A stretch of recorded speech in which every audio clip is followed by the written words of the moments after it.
Thank you for watching. Get amazing profits, cryptocurrency educational series, NextGen Coins in Action. What does your crypto do? We begin with our thesis that successful entrepreneurs and crypto investors are being hunted down in order to be brought to heel. We also contend that NBA superstar Kyrie Irving recent decision just might become the face of the future of crypto. Last but certainly not least, we hope to demonstrate a viable solution that furthers harmonizes the cryptocurrency space and markets. Stay tuned as real solutions for real people are revealed. So Kim, what's on your radar? Well, you may have heard that tucked inside of the reconciliation package is a proposed measure that would require banks to report to the IRS any transactions of $600 or more. Now, I want to start off by saying it's a little unclear in reading the language whether or not it's individual transactions of $600 or more, or if it's an aggregate of all annual bank transactions with a gross total over $600. But either way, nearly everyone is included in either scenario. So Democrats claim that they're targeting the wealthy and they want to tax the rich. They say billionaires are not paying their fair share and they want to ensure they finally do. Currently, federal law requires people, not banks, to report to the IRS any transaction of $10,000 or more. But this new proposed measure would be more invasive, as it calls for our banks to do the reporting, not ourselves individually, and will subject nearly everyone to scrutiny and to the threats of audits. Essentially, we'd all be treated like tax evading criminals until we prove ourselves otherwise.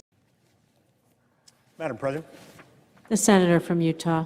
Madam President, as if in legislative session, I ask unanimous consent that the Committee on Help be discharged from further consideration of S-2843 and the Senate proceed to its immediate consideration.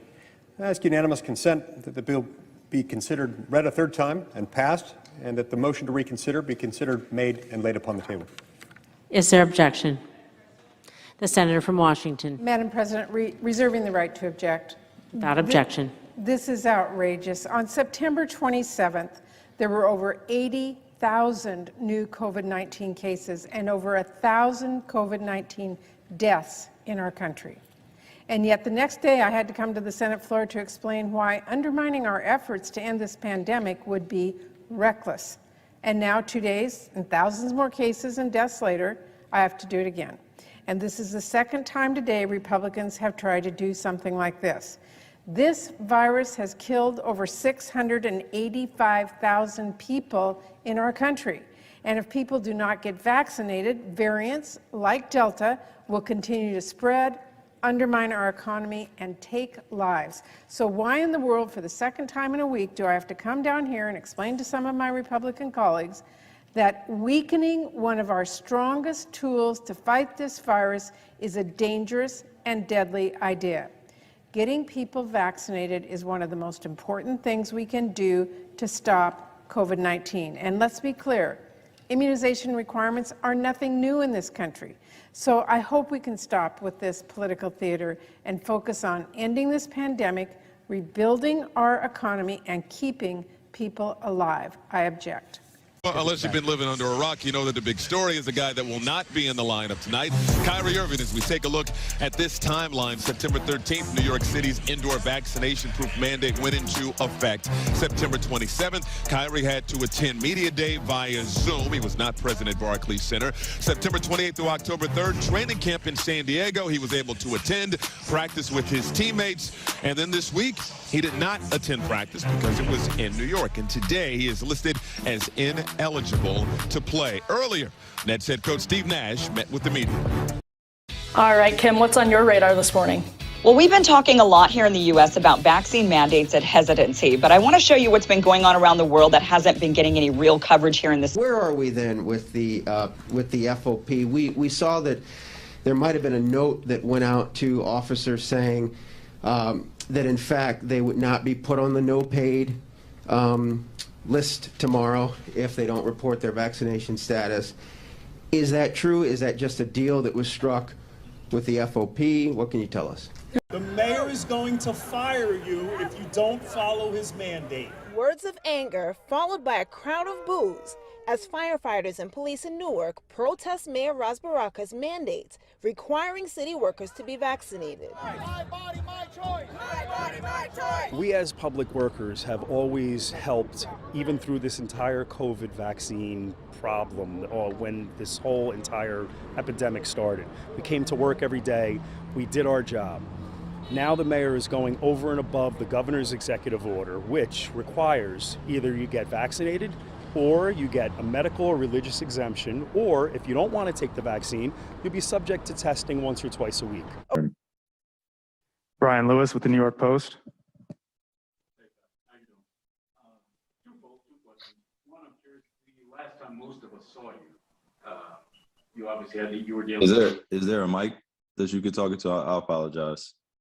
Appreciate you guys sitting here being patient, but I can't really hear you. Can you speak to the mic or something? Or Sure. Can you hear me now? Is this better? Yeah, appreciate you, bro. Okay. Two questions. One, the last time most of us saw you, you were dealing with the ankle. How are you health-wise? Is that 100%? And secondly, we can only presume that you're not joining us right now because of vaccination. I'm curious, is that accurate? And if so, or do you expect to be either vaccinated or compliant in time by the time you guys come back from LA after that postseason game, after the preseason game? Yeah, no, Brian, I appreciate your questions, bro. Honestly, I like to keep that stuff private, man. I'm a human being first, and obviously living in this public sphere, there's just a lot of questions about what's going on in the world of Kyrie, and I think I just would love to just keep that private and handle it the right way with my team and go forward together with a plan. So, obviously I'm not able to be present there today, but that doesn't mean that I'm putting any limits on the future of me being able to join the team.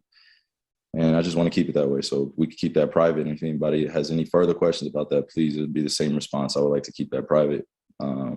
And just please respect that, my privacy. And protocols which require what? That's a personal statement. You're not, respect his privacy. Respect his privacy. Respect his privacy. I'm just giving you the respect facts. His privacy. Matt, by the way, if I can quote Doc Rivers, I'm in charge here. Oh, okay. I like that. Swagged out. All right. Apparently not in compliance with New York City COVID protocols, which require players to be vaccinated to play or practice in New York City.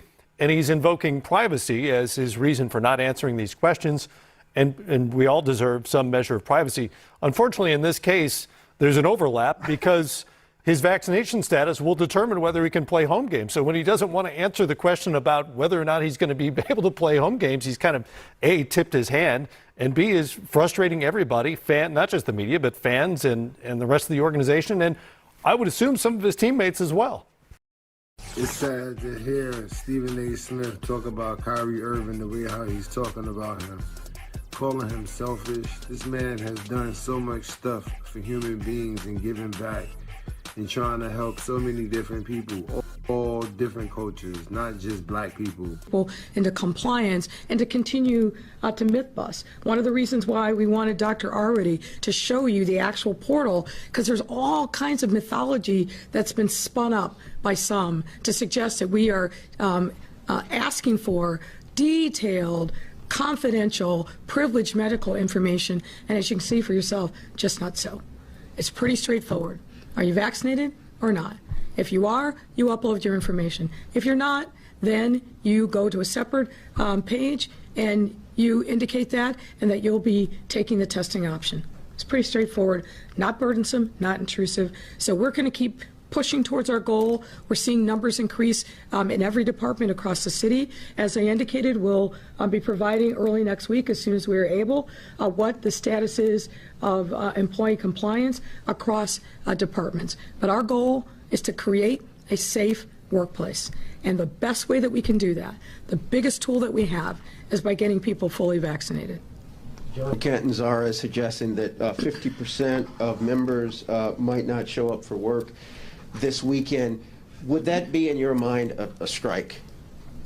Well, I think you heard from Chief McDermott, who has a pretty good pulse for these things. We don't expect that to be an issue this weekend. We can fully expect that members will show up, and unless they're told to go home, they need to report for duty. Now, if they don't show up, that's a whole different issue. But my expectation is that people who swore an oath to serve and protect the city are going to honor that oath. And they're going to show up, they're going to report for duty, and they're going to comply with a legal directive from the city and an order from the police department. Anything less would be insubordination. We don't want to see that. There's no reason to see it. As you can see, it's very straightforward. If you have 1 billion people and you have 200 million doses of vaccine, who do you think you should give it to? Should you give it to the 10-year-old the same as the 85-year-old? No, that's ridiculous.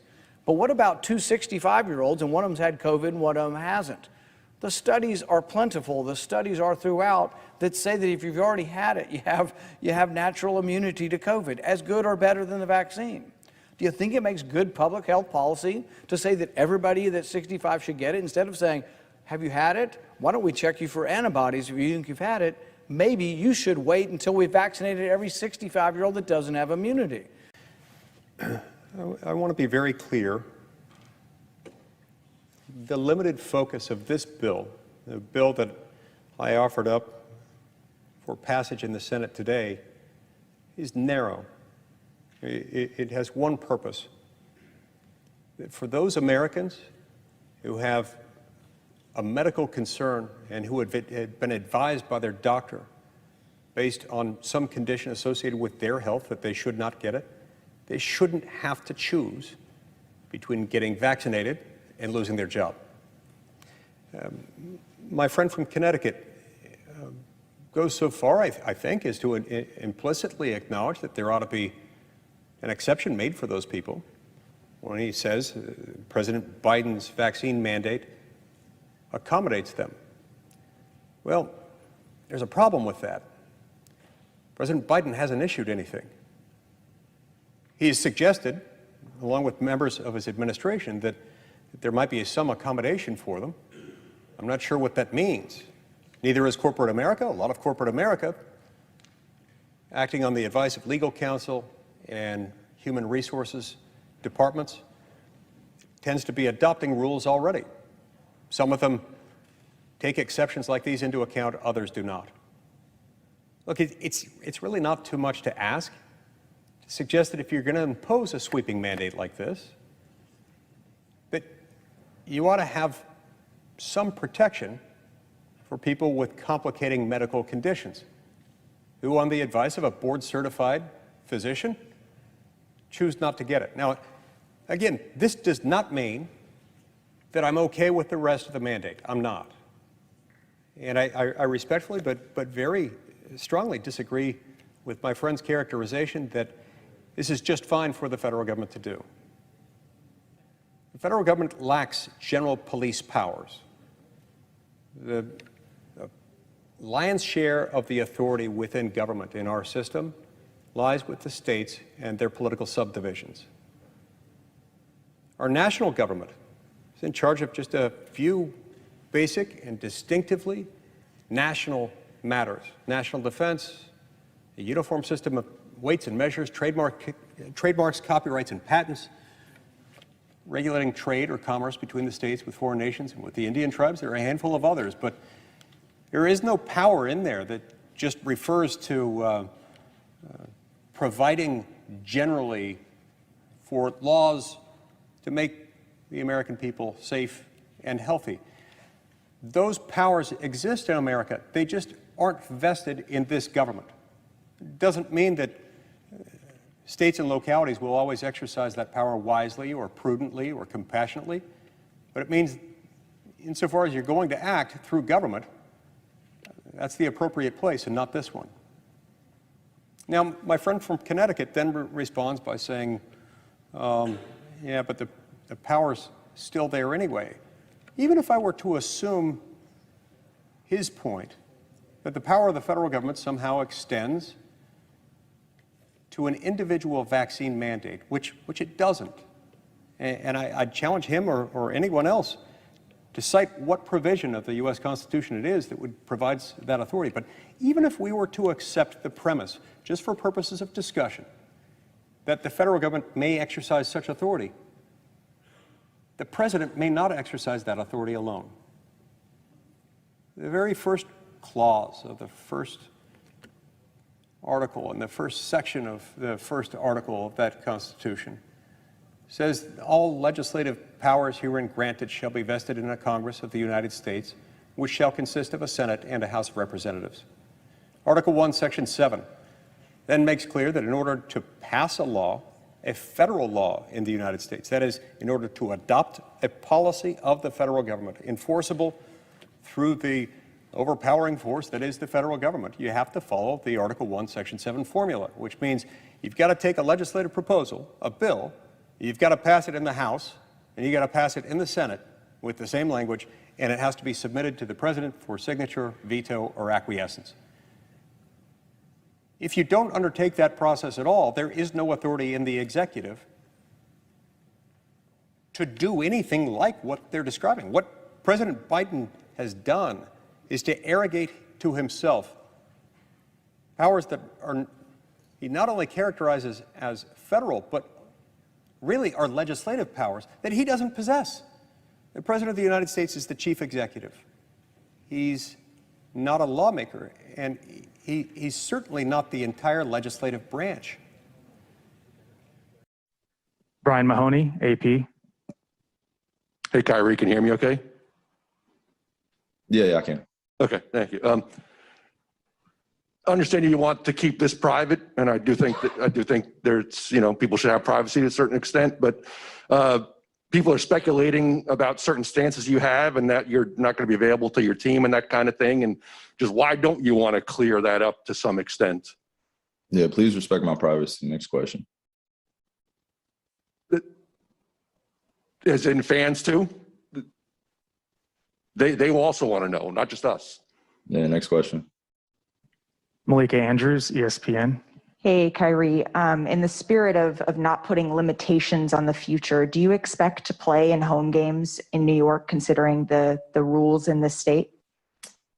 Again, I would like to keep all that private. Please just respect my privacy. Like all the questions kind of leading into what's happening, just please, everything will be released at a due date. And once we get this cleared up, but as of right now, just please respect my privacy regarding anything around home games, what's happening, vaccination, please. So if you have another question, Malika, I'd love to answer it. That's all. Thanks, Kyrie. Go to Zoom. I stand by Kyrie. You're not playing this game by anybody else's rules but yours when it comes to your decision process and how you're coming to make that decision. Everybody else has been saying, how come he's not talking? Because he's processing. And for Kyrie Irving, he's allowed the time to process. This is his personal choice, Key. It sounded to me, listening to the IG Live last night and then again this morning, that he understands the consequences that come along with his decision. But there have been a lot of people that have been speculating what Kyrie stands for. Now, somebody can then say, well, he's had optimal time to utilize the podium and to speak his voice. Well, maybe the guy is going through the process of saying, how do I connect with the team? What does the team want me to say? What do I feel comfortable saying? And I'm not going to sit here and tell you that the build up, the climax that has happened allows the voice for Kyrie to be bigger on a bigger platform because we've been waiting to hear the voice. Kind of like a politician saying, now that I have everybody's attention, now you need to hear what I say. I think that's smart. But Kyrie has the right to make his own personal choice about this decision. People may not like it, but you don't need to like it. It does not matter. This is Kyrie's choice about what he deems he feels important to make his own decision. Is there objection? The senator from Washington. Madam President, reserving the right to object. Without objection. This is outrageous. On September 27th, there were over 80,000 new COVID-19 cases and over 1,000 COVID-19 deaths in our country. And yet the next day I had to come to the Senate floor to explain why undermining our efforts to end this pandemic would be reckless. According to the mandate, all city employees must be fully vaccinated against COVID-19, and any city employee that refuses shall be disciplined up to and including termination. If we allow that to happen, what happens tomorrow? What do they look to take away tomorrow? This is all done by the stroke of a pen inside City Hall, and they just think it's good to go, and it shouldn't be that way. That's why firefighters, police, and their supporters flooded the streets and steps outside City Hall, demanding the mayor put an end to the mandate. They have a right to protect themselves, and everyone has the right to decide what pharmaceutical product may or may not be injected into their body. Mayor Baraka addressing the pushback in a recent op-ed, arguing it would be irresponsible not to mandate vaccines, writing, quote, "Of all people, the union leaders whose rank and file members are hired and sworn to protect the public should know this better than anybody. They lost 9 members to the disease." We are not anti-vaxxers. I'm vaccinated. I encourage everyone to get vaccinated. But I know that people have religious, medical, and personal choice. He was sensational. And Kyrie Irving is sensational. I don't even belong in the mention in the same breath as them. I'm a journalist, a reporter, a commentator. That's where my stuff lies, not as a ball player. I don't even deserve to be mentioned in the same breath as y'all. But I'm a grown-ass man, and I'm a black man. And I've watched people like yourself in these positions where you can be leaders, and you elect to take a pass. And that is what I am accusing Kyrie Irving of doing.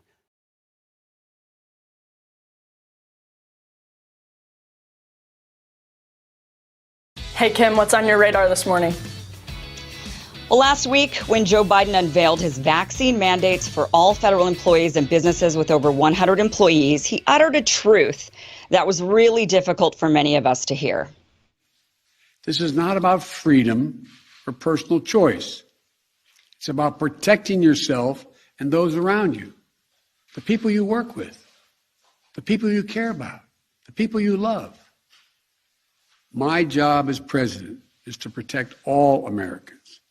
So tonight, I'm announcing that the Department of Labor is developing an emergency rule to require all employers with 100 or more employees that together employ over 80 million workers to ensure their workforces are fully vaccinated.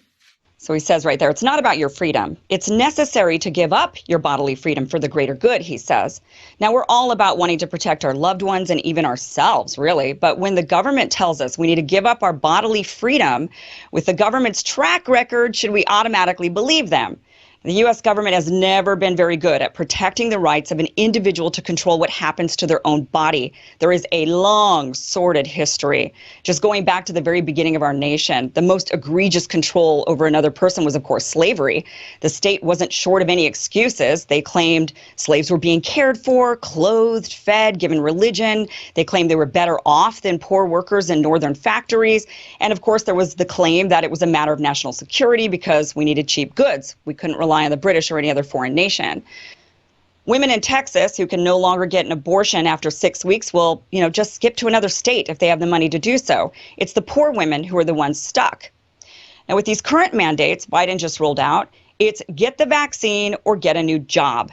And when you're living paycheck to paycheck, that's not really feasible.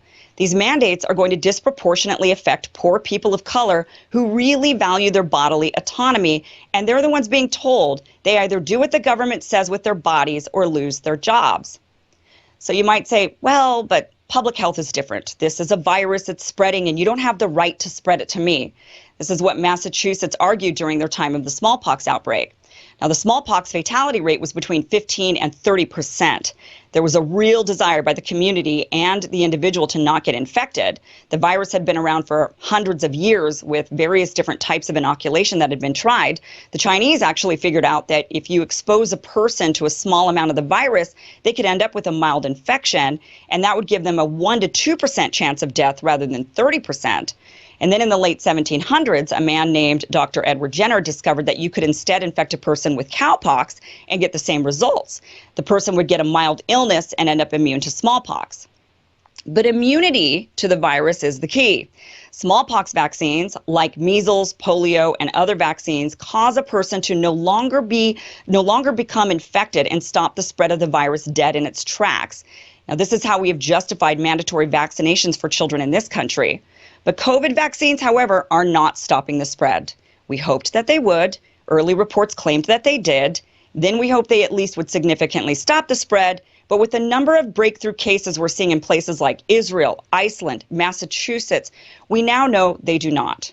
Even communities with extremely high vaccination rates, like private universities, which have mandated all students and staffs be vaccinated, are scrambling because of current outbreaks. Rice University, Duke, Chapman, University of Delaware, Connecticut College, all of these universities have vaccination rates among the students and staff that's above 90%, some as high as 98%. Nonetheless, they are experiencing outbreaks.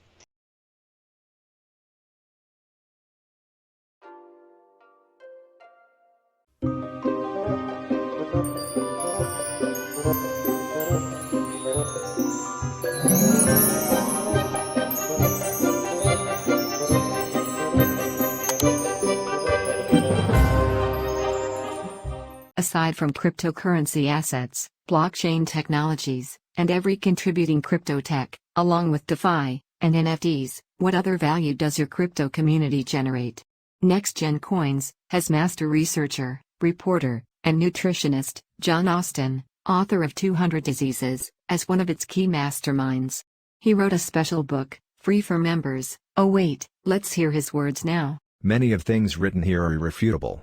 For example, minerals are electrolytes that catalyze every function of the human body. In layman's terms, we might compare electrolytes to light switches.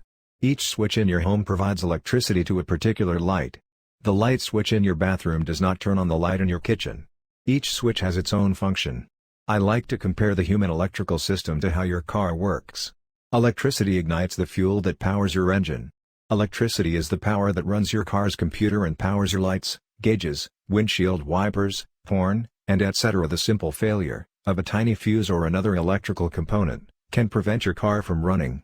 Restoring your car to full performance may be as simple as replacing an inexpensive fuse, and it may be as complex as replacing the motherboard in your car's computer. Greed can overcome honesty and morality when money is involved. A mechanic can easily tell you that you need to overhaul an engine or replace a transmission when in reality, you only need a small electrical component, costing only a few dollars and requiring a few minutes. To replace. The same is true of doctors, lawyers, mechanics, plumbers, or any service professional. They can easily lie as to the complexity of your problem as a way to enrich themselves at your expense. It seldom hurts to get a second opinion, especially if you in any way suspect that the price you are required to pay seems too high. Furthermore, with a little research, you can often find effective solutions to your problems, which you can personally take care of at a fraction of the cost of employing a professional. Disclaimer: I make no medical claims or promises of cures. I am merely a reporter, and I stand on my First and Ninth Amendment rights to report things that I believe can help the reader to remain healthy and avoid getting sick. During my studies, I came across a quote by the great Nobel laureate, Linus Pauling, who said, "Every sickness and every disease can be traced to a mineral deficiency." This made perfect sense because growing up on a farm, I knew that animals get sick when they are lacking minerals. I began compiling information from my research, which I later began to publish in free reports, and eventually started compiling this book, which the reader can use to quickly and easily find help for many, if not all, of their own health concerns.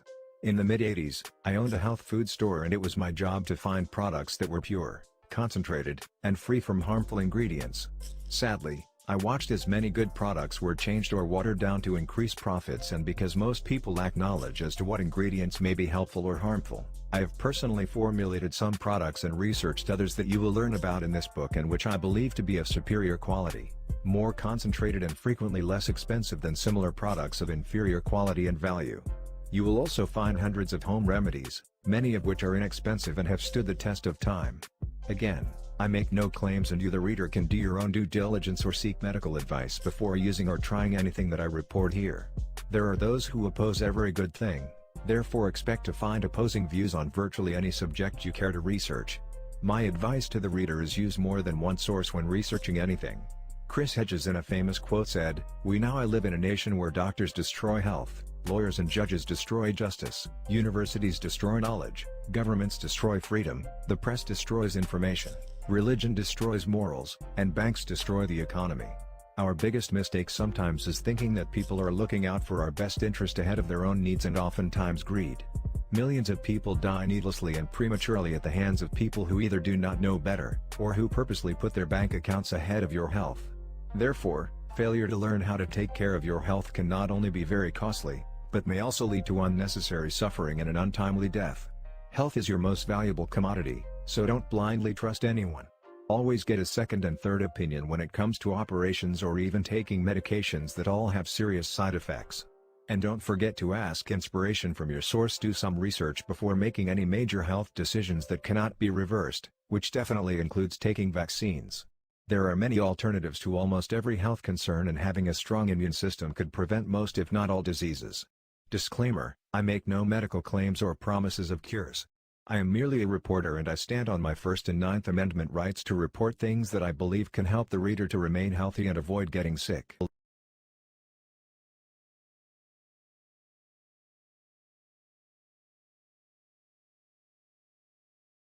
If you, or a loved one, friend, or even neighbor is suffering from a chronic illness, to include the sickness that's been claiming so many lives according to civic leaders in this video, not getting access to John Austin's free material is near criminal in our opinion. NextGen Coins provides life-saving information that supports natural immunization. In 1931, Dr. Otto Warburg received a Nobel Prize for his studies on cancer cells. Nobel laureate, Dr. Warburg, was denied entry into the U.S. as a result of a boycott by the American Medical Association. Imagine that you, or someone you just can't live without, has a sickness that's been given a fatal sentence by their healthcare practitioner. Where do you go? Where do you begin your research? Beginning with the premise that a healthy immune system equals a lasting divorce from disease and diseasement. NextGen Coins is your solution and fills this void in the crypto metaverse. Now let's listen to some amazing interviews done by amazing brands we urge you to become familiar with. But before we go, don't delay, and register for free, and do your own due diligence into Shop FreeMart NextGen Coins. The information on this platform may save your life, or those close to you, and you can read the 200 diseases for yourself. What you'll learn is documented research with references along with practical, cost-effective things you can do. No wonder John Austin is being sued in order to take down this information. So don't delay, register now. We summarize this video by stating metaphorically that you, the crypto investor, content creator, or technician, are the natural immunized people who are currently being punished for having a healthy immune system that operates better than a lab-created vaccine. You invest your money in the crypto markets, time, and ingenuity, and your premise of transparency, and people having a right to protect themselves from inflation, currently leaves you outside the protection of the law, which actually says it serves you by breaking it. Whether you are pro-vaccine or not, isn't the question. The query we leave you with is this: do cryptocurrencies spread human rights? And if so, could we already be past the point of no return? Where a legislative body, representing the free world, is cast aside, or worst from within its own membership, it forgoes its own reason for existing, in the pursuit to mandate a vaccine that doesn't even quell the spread of COVID, in the manner vaccines in the past have justified, in regards to smallpox and etc. So in this environment, Kyrie Irving is the face of plenty of talent refusing to submit to the mandate, and as this plays out, we wonder aloud. Could your wealth be taken from you, despite laws that currently would protect you? And if the answer is yes, your wealth could be taken, which means your individual security can be compromised. What do you suggest we do about it? Number one, in America, I would fight for anyone's right to say you're not sticking something in my arm that I don't want there, period. No one's going to stick anything in your arm you don't want there. And if Kyrie's like, nope, this is my body, you're not putting anything in there, I'm with it. And I would fight for that, no, that's his choice. But there are consequences to your decisions. Mm-hmm. And for example, if you come into work, an employer also has the responsibility to keep other employees safe. If you recall, Dr. Fauci originally with the vaccines, the speed with which we get everyone vaccinated is important. It is a public health crisis. You hear a lot of people saying these are private decisions, okay, but it is a public health crisis. It has an effect on people around you. But Kyrie is absolutely right in terms of his process, his decision, That's a personal matter, but then you don't get to come into work right now. That's the first thing. The second thing is, Max, when he says, you don't get to come into work in San Francisco, in New York. And New York, that's right. And New York, okay. That's right. But other people get to come into work. I just want to clarify that point for you. That's right. Okay. And in fact, if we had mandates all over the country, many more people would be vaccinated. We'd be in a better position. That's the first thing. That's according to the consensus of the scientific community says that. Overwhelming consensus world. We are a huge success, but we're a country misguided and led astray by media that aren't honest. So, for example, if you watched CNN, you would think that nobody's getting vaccinated, and it's a complete disaster, and whoa, we're stuck in this rut because no one's vaccinated. It's completely untrue. Over 90% of people over 65 who are the most vulnerable are vaccinated. Now, sure, there are a lot of younger people who aren't vaccinated, and there's some older people, but 90% is a pretty good success. Over age 50, it's like 75, 80% of people. People are informed. They know this is a disease that can affect any age, but affects primarily the older ages. For example, the one truth you won't be told is an 85-year-old has a 10,000 times greater chance of dying than the 10-year-old. Now, you think we should treat them the same? If you were their doctor, do you think a 10-year-old should get the same health care and the same prescriptions for what they need to do as an 85-year-old? Makes no sense at all. I see 10-year-olds and I see 5-year-olds out on the mall. My wife and I are walking down to the Lincoln Memorial the other day, and I see 5-year-olds in groups led by teachers wearing masks outside. There is no science to that. We got Dr. Fauci spreading mistruths across the country, saying we've got to forcibly vaccinate the kids. There's no science behind any of that. In fact, England is rejecting what we're doing. In England, because of the age skew, because of what they're seeing, that the people most at risk are of an older age, they're actually saying instead of forcibly vaccinating children, why don't we try to make the vaccine doses available for the elderly? Why don't we target our care to those who are at highest risk? We have a problem in our country. We have people who have so politicized science that there are people struggling and dying every day because they've never heard about monoclonal antibodies. We have people dying every day because the government, at the behest of Dr. Fauci and a few other people, have said you can't get monoclonal antibodies if you're in the hospital. I talk to people every day who really have not yet heard of monoclonal antibodies, who get COVID again after being fully vaccinated or sometimes not being vaccinated and are not getting the treatment. Because Dr. Fauci says if you're in the hospital, you don't get it. And so we have medicine that is coming from on high, from a central authority like the Politburo, and doctors are afraid to prescribe. This has never happened in our country before. Doctors were able to make their own decisions based on their own experience, based on studies, based on real-life examples, but using their own discretion. Now doctors are afraid to prescribe monoclonal antibodies, and many of them are disallowed from prescribing it in the inpatient. Realize the ridiculous nature of that. You're in the emergency room, you're sick and you're coughing, you might be dying from COVID. You get to the emergency room, you don't know what to say, you can barely talk. Your spouse has to be able to tell the doctor, please stop in the emergency room. Give them the monoclonal antibodies before they're admitted, because once they're admitted, we won't treat them. It's the same way with symptoms. You have to have symptoms within the first 10 days. If you don't have symptoms, if you're on day 11, you won't get monoclonal antibodies.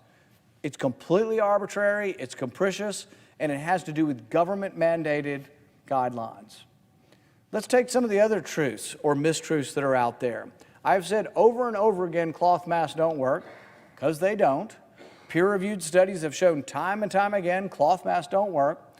But when Dr. Fauci tells you all masks work, when he comes in all draped with 3 masks on himself, with little insignias, clever insignias of different sports teams, he's actually spreading a mistruth that causes lives to be lost. Why? Let's say you have a 75-year-old woman and she gets COVID and her husband's taking care of her. Do you think the advice to go into the room to feed her, bathe her, help her get in and out of her clothes while she's sick, wearing a cloth mask is a good idea or a bad idea? It's malpractice. And yet, for some reason, the left-wing media has lauded this man as the second coming, and what he's telling you is absolutely verifiably dangerous to your health. The only mask that really works of any real value is the N95 mask. The surgical masks have some value, but not very much. Most of the air is going around the mask. They just aren't of value. But you have to submit. The man's telling you to do it. You got to do what you got to do. Today, Chicago's vaccine mandate takes effect. But in a city surging with violent crime, what does this mean for the men and women who keep it all safe? John Katzenzara is the president of the Chicago Fraternity of Police, and he joins us now. Good morning to you, John. Good morning, Ainsley. Good morning. So she says this is your option. You can get vaccinated or you can file for an exemption. If you do that and choose not to get vaccinated, then you have to get tested twice a week. Why are you against that? Well, because the policy first of all, is schizophrenic. The teachers have a different policy. The teachers are literally you're vaccinated or you get tested. You don't have to report your vaccine status. We have a mandate to report our vaccine status by midnight tonight. Doesn't make any sense. So you That's don't want, step one. You're asking people not to go on the city's portal and report whether or not they've been vaccinated or not. Correct. Okay, so what do your police officers say? How many of them are vaccinated or are choosing not to? The numbers we have are probably around half are not. But even the ones that are still, like myself, believe that a forced mandate is absolutely wrong. Well, you have a good argument. Why are they making police officers report their vaccination status and not teachers? What is her response to that? Don't worry about it. Don't look over there. Listen to what I say. Everything from this mayor is a dictatorship. This is all about policy from the top. There was no public outcry for this policy to take effect. She just decided she was going to do it and push it on the entire city workforce across the board. There's low cooperation, and this is just not the police department. You include firemen, first responders. We've gotten calls from laborers union, streets and sand, the water department, you name it. Everybody across the board is up in arms about this mandate, but it doesn't matter. She said no one's going to be sent home immediately. It's going to take a few days for them to figure out who is and is not complying. She says, but if you don't agree to take the vaccine or get tested twice a week, quote, we will move forward and put people on a no-pay status. How will your officers pay their bills? Well, I guess we're going to see how that works out because we had a meeting the other night and our lodge had never been more filled with members. They are literally engaged in this fight going forward. They were willing to go into a no-pay status at midnight tonight and get sent home if that's what was going to happen and get locked out by the city. I don't know that that's going to change very much if now they're threatening suspension or even termination. You know, the reality is we have a profession nobody else wants to do right now. They cannot get anybody to go into this police academy. But yet here she is vilifying the police yet again in a city that has over 185 expressway shootings this year alone, over 280 kids shot this year alone, and she acts like there's nothing else going on but this COVID. And I hear there are 1,000 police vacancies in Chicago. Crime is surging, and so are homicides. Thank you for everything you did and for working through the pandemic, John. Now, and this kind of like impression that's left that's too controversial to talk about, it's not. There's overwhelming consensus in the scientific community about this. Now, that said, that doesn't mean that someone doesn't get to make a private decision. They do. And it also doesn't mean that Kyrie has to be on everyone else's timetable. He's right about that, too. It's on his, like, wait a minute. Just because the media needs something, because they need something on sports media the next day, I need to make, no. I'll do it when I want to do it. However, there are also consequences to behavior in that sense if you're a public figure. The vaccinations, because we ignore natural immunity, we directed the vaccine to the wrong people and still are. So, for example, because of Dr. Fauci's lead, India is accepting his lead as well. In India, there's not enough vaccine. They have 1 billion people. They can't vaccinate enough people fast enough. So if you have 1 billion people and you have 200 million doses of vaccine, who do you think you should give it to? Should you give it to the 10-year-old the same as the 85-year-old? No, that's ridiculous. But what about 2 65-year-olds, and one of them's had COVID and one of them hasn't? The studies are plentiful. The studies are throughout that say that if you've already had it, you have natural immunity to COVID, as good or better than the vaccine. Be discharged from further consideration of S-2848, and that the Senate proceed to its immediate consideration. I ask unanimous consent that the bill be considered read a third time and passed, and that the motion to reconsider be considered made and laid upon the table. Is there objection? The Senator from Connecticut. Mr. President, reserving the right to object. Yesterday, Tallahassee Memorial Hospital disclosed that 82 people died inside their healthcare system from COVID over the course of the month of September. That's the worst month on record for that hospital system. It's not shocking to anyone because we just went past 700,000 people who have now been killed by this virus in the United States of America. And this attack that continues to be launched on the Senate floor against science and against sound public health policy is standing in the way of us defeating this virus. Now, I'll speak to Senator Lee's objection, but Senator Johnson just came to the floor and opened up his remarks by declaring that he wasn't an anti-vaxxer, and then just engaged in a 10-minute broadside against vaccines, citing conspiracy theory after conspiracy theory. The effect will be to undermine America's faith in vaccines that are working. To prove his point, the senator from Wisconsin read an email from a constituent who got the vaccine and got infected. I'm sure that's true. There are, in fact, people who have gotten the vaccine who have gotten the infection. It isn't 100% effective. But he didn't cite these statistics. Those who have been vaccinated are 10 times less likely to be hospitalized. Those that have been vaccinated are 10 times less likely to die. Here's some numbers from the state of Pennsylvania that I just saw this morning. In Pennsylvania, 97% of deaths are amongst the unvaccinated. 95% of hospitalizations are amongst the unvaccinated, and 94% of cases are amongst the unvaccinated. Senator Lee is right. Vaccines work. Vaccines work, and I appreciate his statement to that effect. But others, like the senator from Wisconsin, are coming down to the floor, and their words have the effect of undermining people's faith in science. And that is deadly. That is deadly. As to Senator Lee's objections, I know he makes them in good faith. But my impression is that this Congress and this country decided a long time ago that the federal government does have a role to play when it comes to the safety of our workplaces. In fact, that's the entire reason for the existence of OSHA.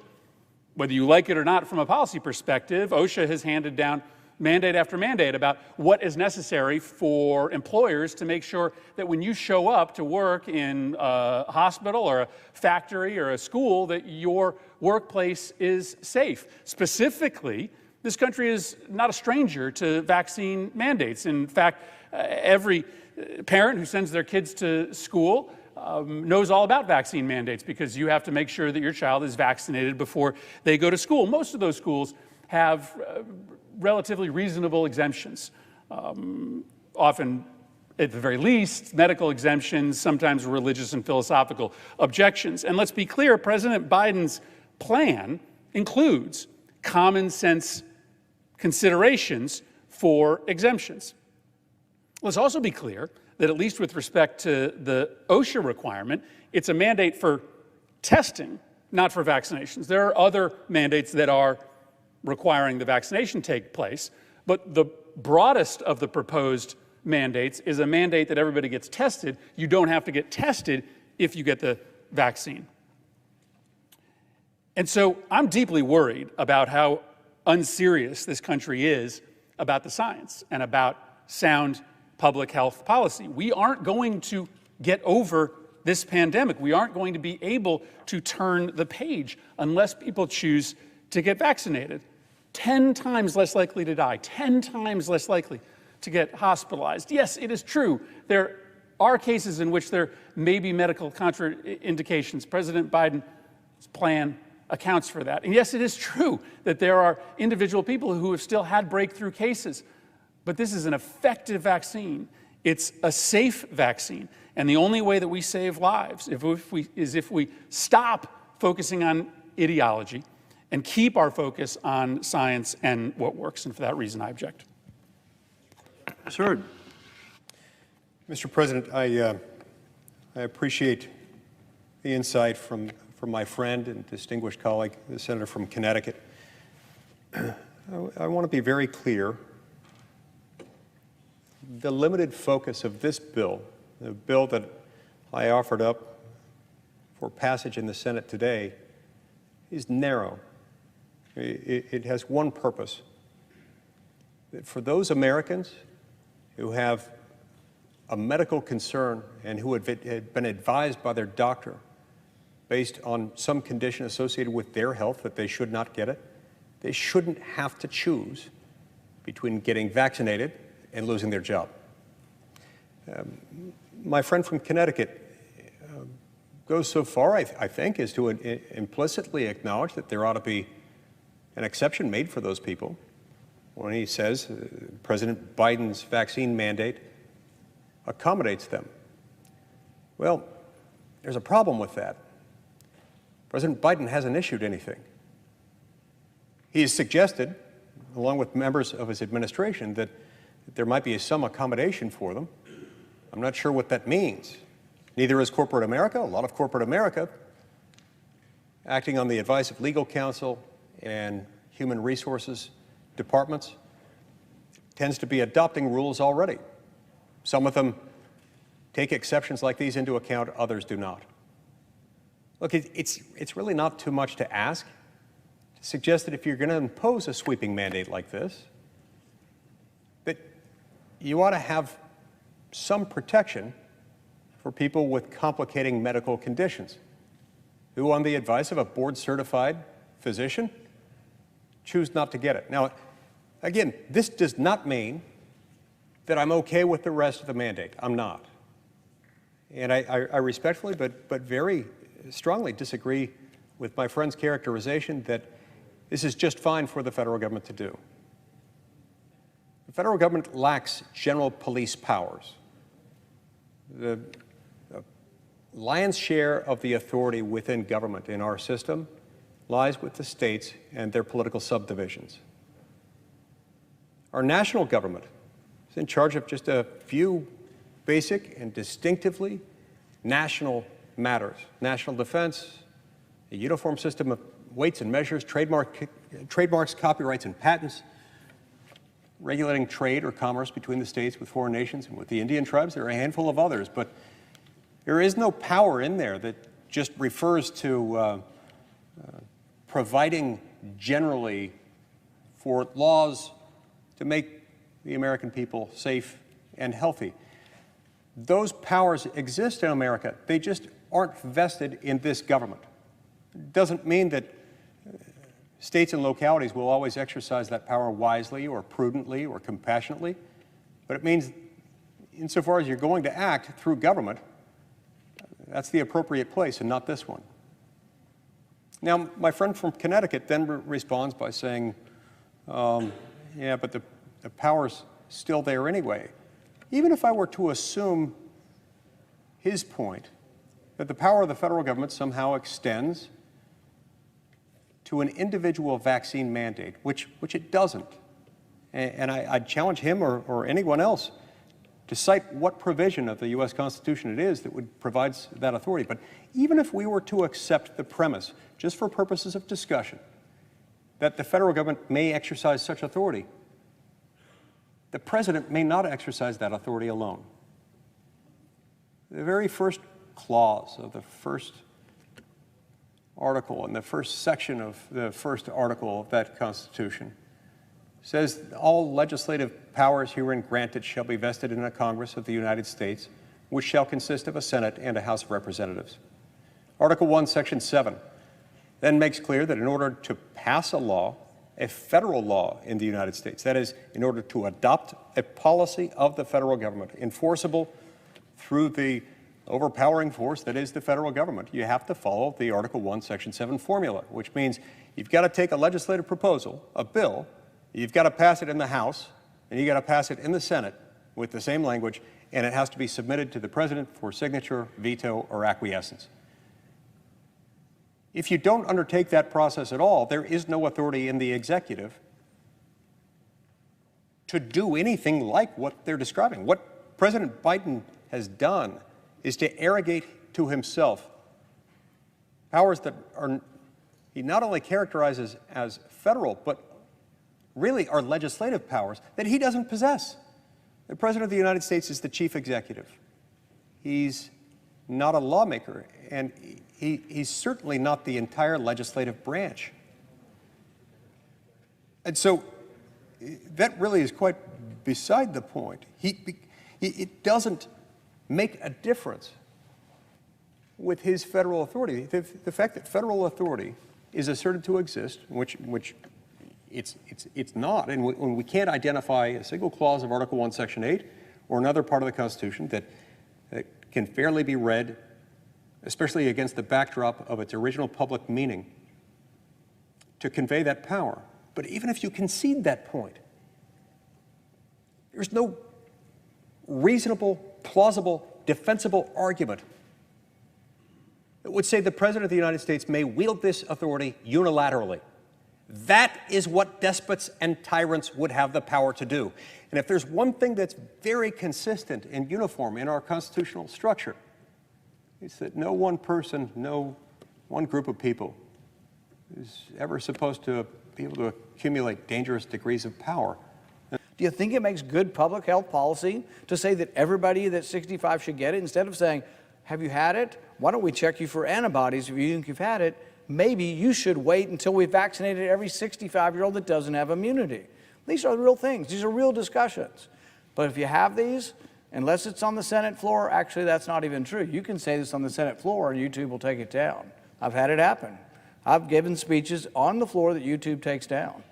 So this is a world in which people need to realize and get back to the ideas of classical liberalism were that we debated things. Classical liberalism was about skepticism. It was about you having your opinion and me having my opinion.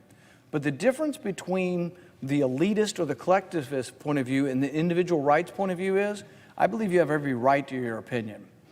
But if you're a collectivist and you believe that from the very top down, all medical decisions come from Dr. Fauci, and if he doesn't want you to fly, you don't get to fly, it's different from individual liberty, because I think if you have a differing opinion, you're welcome to your opinion. Thank you for watching. Get amazing profits, cryptocurrency educational series, Next Gen Coins in Action. What does your crypto do? Antiviral. Viruses cause many diseases that we don't have pharmaceutical drugs to cure. For this reason, the human race is at a high risk for virus activity. We have viruses that are being treated incorrectly with antibiotics. Antibiotics do nothing to destroy or cure viral infections. Pure silver concentrate is very powerful against both reverse transcriptase and DNA polymerase viruses, interfering with the replication process. By taking 2 to 3 droppers of pure silver concentrate 3 times daily, you can potentially defeat an existing viral infection. For viral infections in the lungs or sinuses, inhaling liquid silver through a nebulizer works the best. If you have access to a nebulizer, mix 1 dropper of pure silver concentrate with 1 to 2 tablespoons of distilled water in your nebulizer and inhale the silver and water vapor for 15 to 30 minutes 2 to 4 times daily until the infection is gone. Drops can also be placed in your ears, eyes, nose, or throat twice daily. To prevent a cold or flu, take 1 to 2 droppers of pure silver concentrate 2 times daily. If you are exposed to a lot of coughing and sneezing, the dose can be doubled. Saga is antibacterial, antifungal, anti-inflammatory, antioxidant, and anti-aging. The minerals in Saga may play an active role in lengthening telomeres, production of stem cells, human growth hormone, DHEA, SOD, endorphins, and glutathione, which in turn supports a strong immune system and disease prevention. Saga is also known for its antiviral benefits and ability to support a strong immune system, which is important for preventing and fighting viral infections.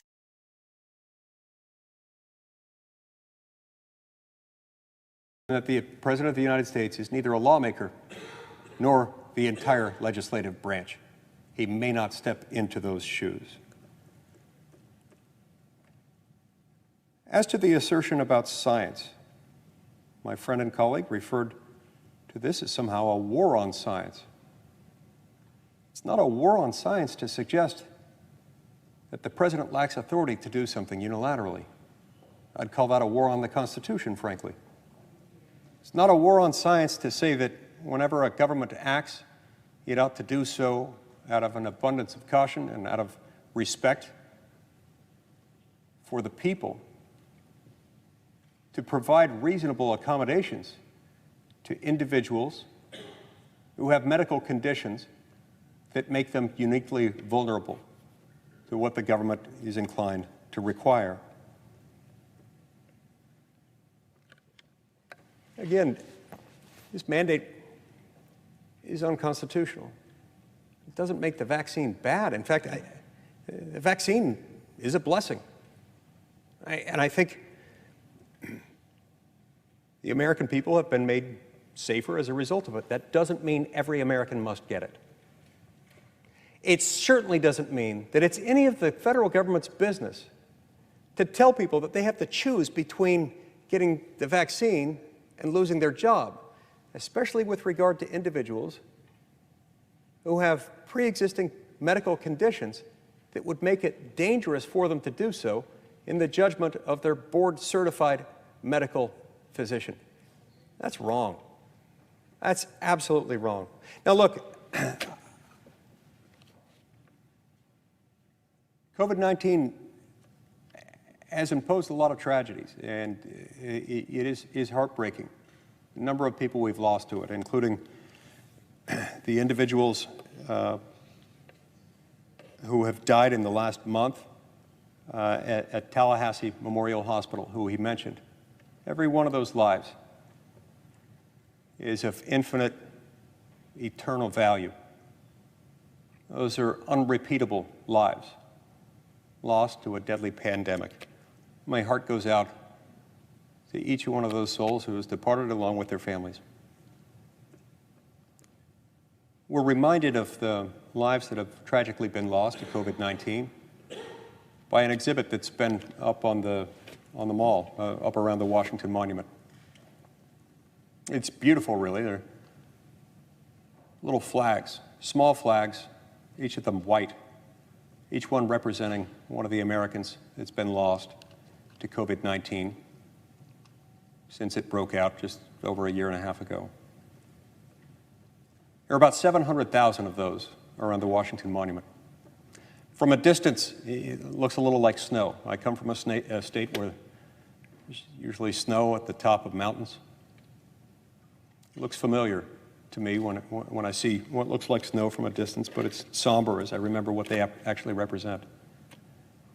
If we want to talk about the loss of human life, we have to talk about the loss of all human life, and we also have to talk about the right of each individual to live and to continue living and to follow the advice of medical doctors based on the individual's own medical conditions.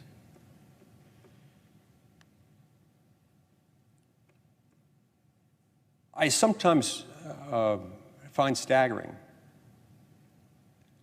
the accusations that those who have concerns with this are somehow committing a war on science.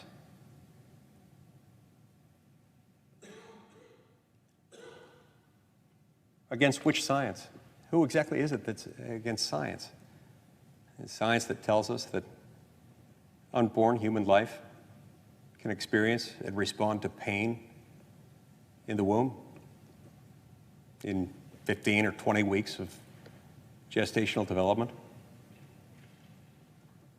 What would it look like if we had a separate memorial with little red flags instead of little white ones, each representing one of the human lives lost every single year to abortion?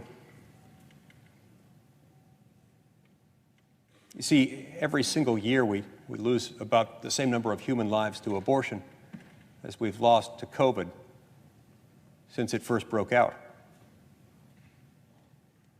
If for the last 50 years we had a little red flag each marking one of those human lives lost, it'd be a sea of red. It'd take up not just the grass all around the Washington Monument, which is large, it'd probably take up all the grass between the Capitol, the Washington Monument, and the Lincoln Memorial. It'd be a sea of red. So no. You can't say that, that this is a war on science. To be concerned about individuals being able to make their own decision about whether to get this vaccine. And if you want to accuse people on the other side of the aisle of doing something. You've got to stop and think about other decisions that we make, other decisions that some are willing to defend, decisions that involve a whole lot of human suffering and a whole lot of loss of a whole lot of human lives.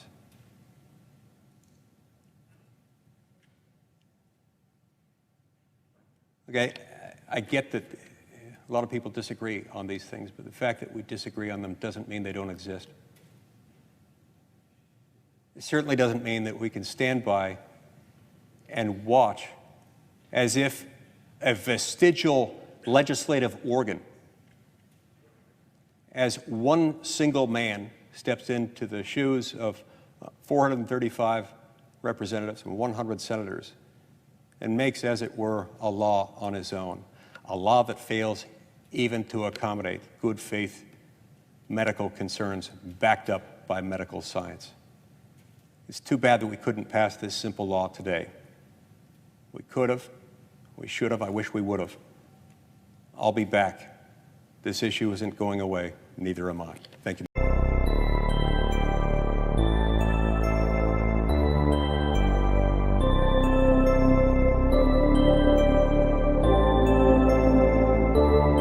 Blockchain and distributed ledger technologies enable people to interact in a peer-to-peer way without going through a trusted intermediary. This innovation makes it possible for us as a society to organize collective governance in exciting new ways. But it also poses challenges to our existing governance frameworks. I had a chance to sit down today with Vitalik Buterin, the inventor of Ethereum, to delve into this topic.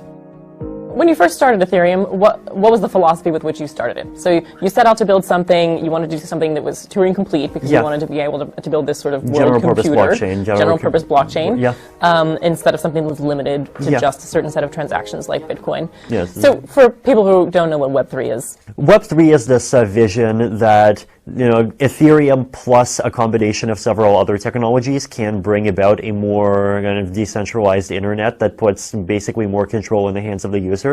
And this is a suite of technologies that includes Ethereum as a kind of decentralized database, Whisper as kind of decentralized messaging, Swarm as decentralized content hosting, possibly other technologies as well.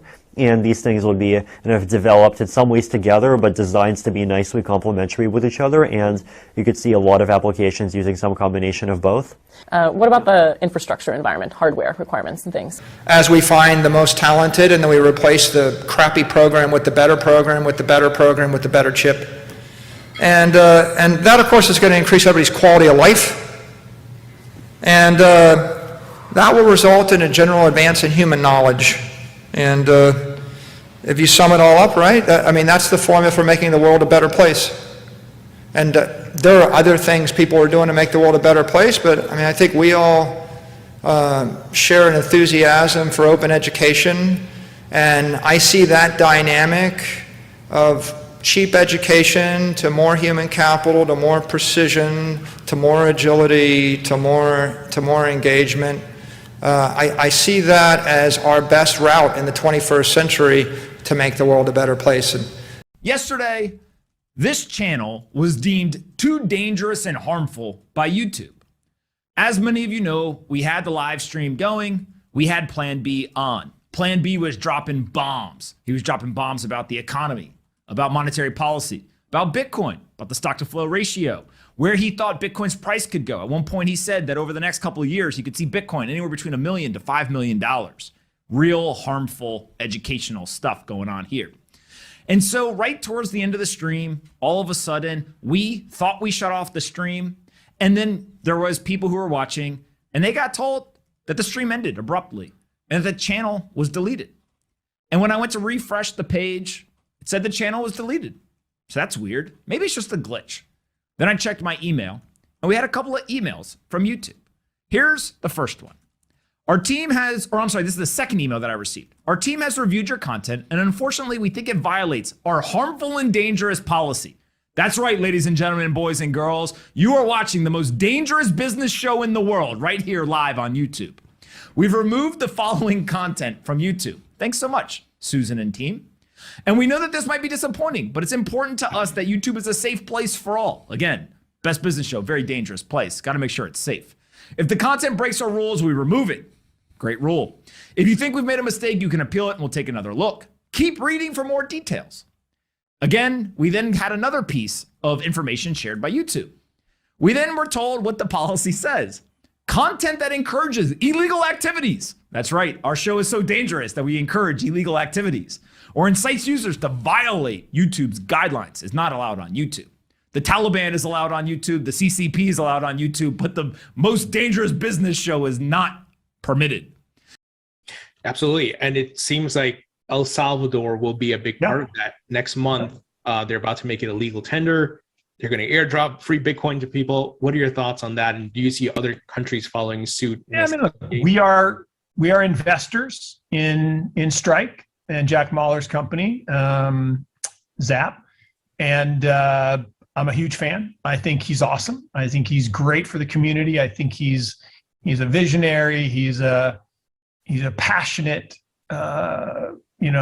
proponent of the space. And I think what he did to go down and convince people. Peace. I'm solid over here. I'm staying solid over here, standing strong.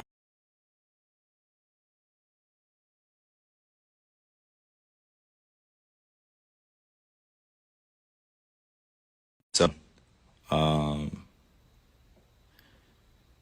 you know.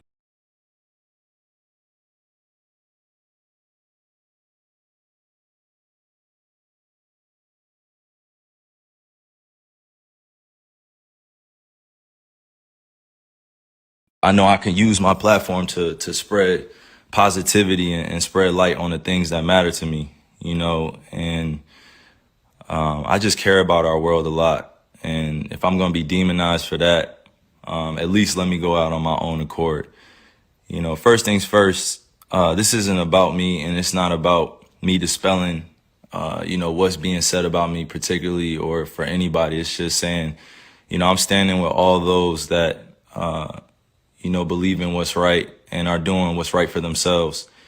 Everybody has a personal choice with their lives. Everybody has a right to feel a certain type of way. Everybody's entitled to their own opinions. Everybody's entitled to do what they feel is best for themselves, and putting me as a hero or painting me as a villain, sort of say, or going against the vaccine mandates, like that wasn't my intent at all. And to be sitting in this seat here and seeing, the way that this is dividing our world up, being vaccinated or being unvaccinated, it's just sad to see. It's creating a lot of division, a lot of confusion, a lot of people saying things that are untrue. We're not giving space for each other to speak. You got doctors out here working hard, physicians out here working hard, and everybody's trying to do what's best for them and their families, which I respect. And I'm always going to put that first. Everybody out there, it's not, listening to me or making this about me or painting this picture like, yo, I'm the voice of reason, so you should do this. Nah, like it's just about staying real and staying true to who you are and making the choice for you what's best. Everybody has their own family. Everybody has their own tribe. Everybody has their own issues or traumas that they're dealing with, trying to heal from. And I'm just trying to support as best I can. I'm a hooper. I've been a hooper since I was, down there 4 years old, and coming into the NBA, I just had a dream to play ball at a high level. I didn't anticipate all this coming with it. But if I am going to be responsible for my own life, then I got to speak on things that truly matter to me. I had to stop running away from using my voice and using my platform to speak on what's true and what's mine. Nobody's going to hijack my voice. Nobody's going to take All right, Kim, what's on your radar the power away from me that I have for speaking on these things. And don't believe that I'm retiring. Don't believe that, I'm going to give up this game for a vaccine mandate or staying unvaccinated. Don't believe any of that shit, man. Like really be aware of what's being said before I even get a chance to be on the podium and speak for myself. You know what I'm saying? Like all these people saying all these things about what's going going on with me, and it's just not true. Pay attention to what's going on out in the real world. You know, people are losing their jobs to these mandates. People are having to make choices with their own lives, which I respect. You know, and I don't want to sit here and play on people's emotions either. Just use logic. You know, what would you do? You know, if you felt uncomfortable going into the season when you were promised that you would have exemptions or that you didn't have to be forced to get the vaccine. You know, this wasn't an issue before the season started. This wasn't something that I foresaw coming, where I prepared for it. And, you know, I had a chance to strategize on what was going to be best for me and my family. I came into the season thinking that I was just going to be able to play ball, you know, be able to use my talent to continue to, you know, inspire, influence people in the right way. You know, like putting this on me is just like, why are you putting it on me? You know, like this is not part of, you know, what's going on in conversations with scientists, physicians, and doctors. I'm just a hooper, right? Like I'm just a person who's being utilized as an example. For some odd reason, you know, people love to have my name in the mix of just some BS.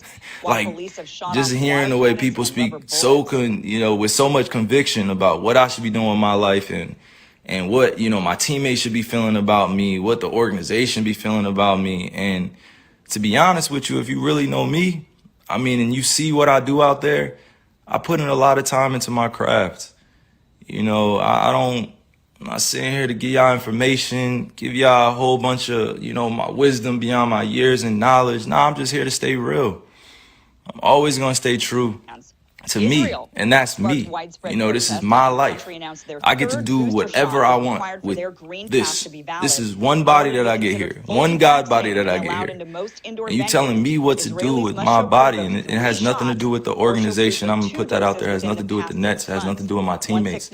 This has everything to do with what's going on in our world, and I'm being grouped in to something that's bigger than just a game of basketball. And, you know, you got that fandom, you know, which is like a religion to people out here. Basketball is like a religion. Entertainment is like a religion to people. They like get so caught up emotionally. It's just like, yo, effing get vaccinated or just leave. You know, we angry at what you're doing, man. And it's just like, nah, that's like, what are you talking about? I'm a human being. I have emotions. I have feelings. I have thoughts, things that I keep to myself, things that I share. But I'm staying grounded in what I believe in. It's just as simple as that. It's not about being anti-vax or about being, you know, on one side or the other. Like, it's just really about being true to what feels good for me. You know, I'm still uncertain about a lot of things, and that's okay. You know, if I'm going to be demonized for having more questions and taking my time to make a decision with my life, then that's just what it is. You know, like that's something I gotta sit in. You know, I know the consequences of the decisions I make with my life. You know, I'm not here to sugarcoat any of that. But if we really gonna be real, like it's crazy times we're in. It's crazy times. Like how many people are really thinking with a balanced view? You know, how many people are really thinking about the future of what's going on? It's crazy times we're in. We just came out of one of the craziest pandemics of all time, and you're telling me to think rationally. How many people are really thinking rationally? I'm not the focus here. You know, I got on here to really show that, like, I'm real enough to stand up when I feel like I'm being put in a effed up position. You know, like I'm not even that. I haven't hurt anybody. I haven't committed a crime. I'm not out here acting dumb, stupid. I'm out here taking care of my family, my kids. I'm out here putting on for the youngins. I'm out here trying to create a legacy that lasts a lifetime, you know, like multiple lifetimes. And if I'm being called out on what I'm doing with my life, and I'm just living righteously, and I'm living for me, and I'm living for the people that love me and support me, you know, how is it that I have to be, you know, at odds with everybody, or people are coming at me? You know, I had to really sit back and think about this and meditate and pray and ask God for the words to come on here, because like this is not normal. You know what I mean? Like, this is not normal. What's going on? This is not normal. And I'm not gonna get too emotional here either. I'm just thinking with my logic. You know, I'm just thinking for all those that are dealing with similar things that I'm dealing with. You know, you got to put your livelihood on the line in order for a mandate that you don't necessarily agree with all the way. Like, nobody should be forced to do anything with their bodies. Nobody should be forced to do anything with their bodies. Like, you only get one of these. If you choose to get vaccine, I support you. If you choose to be unvaccinated, I support you. Do what's best for you. But that doesn't mean go around and start judging people for what they're doing with their lives. You know, like, I'm going to continue to serve others. I'm going to continue to be me. I'm going to continue to be there for people that need the resources, that need the information or need access to different things. You know, it's big fights out here for social issues. You know, we still got racism going on. We still got violence going on. We still got social injustices going on. And to process all that and still go out there and entertain, it's not the easiest job. You know, like, I'm human. I feel all these things. I don't just go home and just be thinking about ball all the time. Like, that's not reality. You know what I'm saying? Like, that's really not reality. If you go home and you only thinking about your entertainment or your job or what you gotta handle. You know, like, the reality is that if you truly connected to the source, to the creator, you're gonna care about others sometimes more than you care about yourself. You know, I love just people helping one another. That's always gonna be me, right? That's always gonna be. Some people don't feel the same way, and that's all good. I'm not here to go back and forth about that. But to continue to play with my name, you know, to continue to play with my image, continue to paint me in a certain type of way without me speaking, like, these dudes are puppets. Like, come on, like, you going on TV speaking about stuff that, you know, my family has to see. You know, my friends have to see, like, supporters have to see, and then I have to come on here and address all this in a certain type of manner because it has to come authentically. You know, like, it can't come with a script. These dudes read off scripts. You know, they calling me unintelligent, calling me all these different types of names, and they will never say it to my face. They will never, ever come up to me in person and say that type shit to my face. Ever. Fans, anybody come up and say that to my face, like, because they know what I stand for. I stand for so many things bigger than this game, and right now it's not just about the game of basketball, it's about helping your fellow human being understand that they have a choice. You know, if you're staying safe, you following COVID protocols, you wearing a mask, and you're unvaccinated or you're vaccinated, you know, like, that's on you. Like, you should stand on that. But that doesn't mean going out and advocating for things for other people to do with their lives. Like, you can't be on both sides. You can't be like, yo, I'm gonna do this and I'm gonna do that. I'm gonna do this. No, make a choice. Like, stand with everybody. It's all good. It's all good if you at peace, you know, with the world. But I'm not gonna continue to be at odds with myself and my own beliefs and what I stand on because it's not agreeable or people don't see it as the right choice to make. You know what I'm saying? And I just continue to pray for all those out there that have lost people to the pandemic, to COVID. You know, I continue to pray for all those that are dealing with things in their lives that they can't handle it or don't have, you know, the ability to speak up, or they don't have the people around them to support what they're doing, or, you know, they don't have everything that they could possibly want, you know, to make an ideal life. You know, I'm very fortunate that I get a chance to go do a bunch of these to inspire, you know, countless individuals, but it's not just about this. You know, sometimes I got to be able to use my voice, use my mind, use my heart to let people know, like, I'm here as a beacon of light. You know, I'm here as a beacon to be used, you know, with God. I'm a messenger.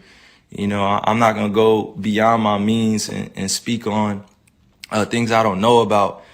But one thing I'm not going to tolerate is standing around while I'm watching, you know, people, like, do things around me that are very questionable. You know, if it was just about, you know, just ball or just about the craft, and that would be cool. Like, we had that conversation. But this is about real life and real choices that people are faced with. Thousands, hundreds of thousands, almost millions of people are deciding to be unvaccinated. Millions of people are being vaccinated. There should not be a divide here. We should be accommodated equally. We should be accommodated equally. There's so much that we can do for one another to help, but to demonize one another and judge and continue to point the finger and be like, yo, you should do this.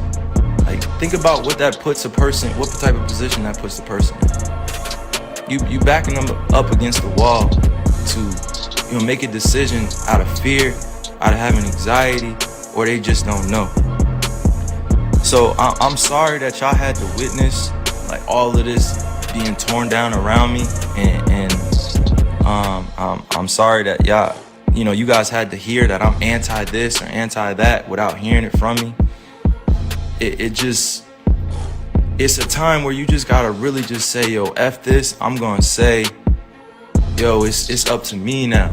It's up to me, and I'm always gonna remain safe around people, because this is the times that we're in. We're in very, very, very strange, crazy times. You gotta think rationally, use your logic, not your emotions. Everybody wants to speak from emotions. Everybody wants to speak like they know. Everybody wants to speak like they're conscious like they're woke. And I've actually been that dude, speaking constantly, trying to, put my ideas on people and trying to wake them up and trying to force thoughts on them. And that wasn't the right way to go. That wasn't the right delivery. I could have my beliefs, but that doesn't mean I have to have everybody believe what I think. That I have to convince everybody this is the right choice. That's not the way to go. Like, I've said some of the dumbest things in my life. Like, I've made so many mistakes before, and I have to be okay with making those mistakes in the public eye, and that's not always a comfortable position, but it is what it is, and I'm responsible for that influence, and I'm responsible for my life as a mature individual. But I'm not gonna continue to dance around, these issues like it's not going on in our world either. But I'm damn sure not gonna judge you if you have a different opinion to me. I'm gonna listen to you. I'm gonna download it. I'm gonna let you speak. I'm gonna listen intentfully, and I'm gonna do it in a way where we can both come out of it with an understanding. And the youth are always watching. They're always watching us grown folk, they're always watching. And if we don't take a stand now, then they're gonna think it's cool to just be at odds with one another and beefing with one another over thoughts and who's doing what in comparison and all these other things, and I didn't come here to go like deep into semantics and stuff. I just came here to use logic. I'm not gonna use my emotions and continue to just overspeak or overthink this. I'm standing for peace, and I respect all walks of life. No matter who you are, I respect you. You're gonna do what's best for you, and I respect you, and I love you.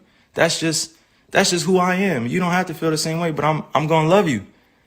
Like, we have so many different individuals out here doing so many great things, and then we also have the other side where people need resources to therapy and to counseling and help.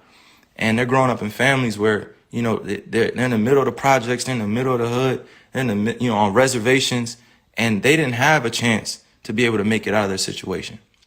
And now isn't the time to be divided. Now is the time to come together even more so. Come together through respect, mutual love. I respect all the doctors, all the physicians working hard, working diligently, trying to find a answer to all this too. Like the times that we're in, I show nothing but respect to them. They're working hard to get out the information, working hard to make sure we stay safe, and I respect it. I respect them, and I love what they're doing, but now is not the time to be divided and use me as an example that I don't want to be used as. So I'm thinking clearly. I'm thinking logically. I'm not thinking with emotions. I'm gonna keep saying that because you gotta make these convictions yourself. Like, I gotta make these myself, because it's gonna continue to revolve around this and that, and you're gonna lose out on money and you're gonna lose out on this. Like, so what? It's not about the money, baby. It's not always about the money. It's about choosing what's best for you. You think I really want to lose money? You think I really want to give up on my dream to go after a championship? You think I really just want to give up my job? You think I really just want to sit at home and not go after the things with my teammates that I've been able to grow with, to learn that it takes sacrifice in this space? Because we could be easily at home chilling with our families, but we're choosing to go out there and perform. And even in that job, like that's a dream come true. I've been working on that since I was in 4th grade. You think I want to give up my livelihood because of a mandate, because I don't have accommodations, because I'm unvaccinated? Come on. I'm not going to be used as a person in this agenda. I'm not even going to speak on that. I'm just saying, like, it should not be divided amongst all of us. It should just be understood and respected.